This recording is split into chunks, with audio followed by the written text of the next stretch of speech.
Hello from Gardening at Douentza, and this is a very quick video, perhaps one of the quickest I've done in a long time, but it's on my Phragmipediums.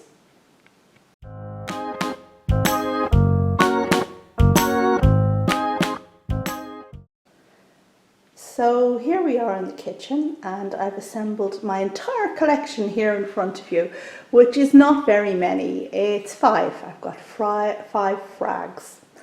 And I just thought I'd do a quick update, although there's nothing really very much happening with them at the moment. Now, I repotted them in November, and when I repotted them, I bleached them and put them in deeper pots. You see these deeper pots, and I do think they benefit a lot from having that deeper root run.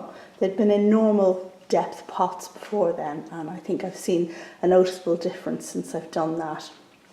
I made a video before about potting phrags, so I'll link to that at the end. You can check it out. So really they're unfussy in terms of medium, but they do like that deeper root run.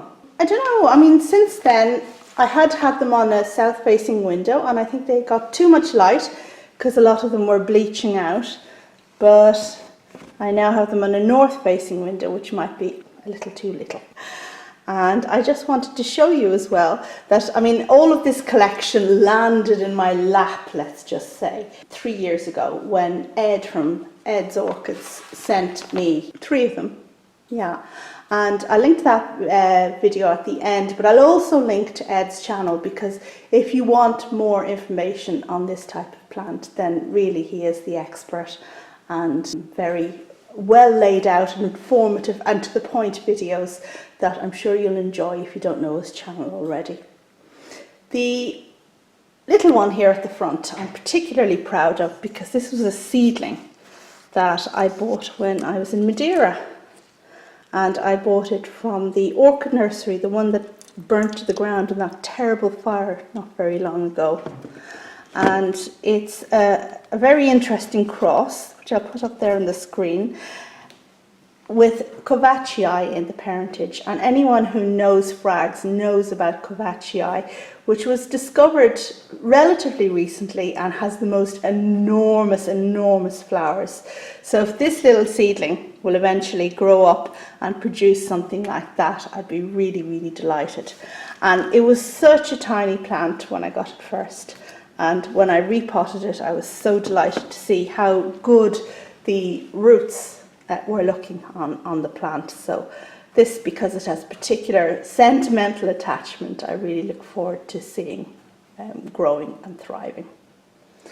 And I suppose what I need to point out to you as well is my oldest, not that one's Garren Weaver, my oldest frag, which is this one here, and it's pearcei. And this one has a very long history, because I bought this 8 years ago and I had it for a long time, and then it got enormous, but it never flowered for me. And then I gave it to my friend and it flowered for her, and then she gave me back a division, and the division flowered for me, and then the parent plant died. So yeah, this is it, and I think it's doing well. And I hope it'll flower again this year, but we'll see.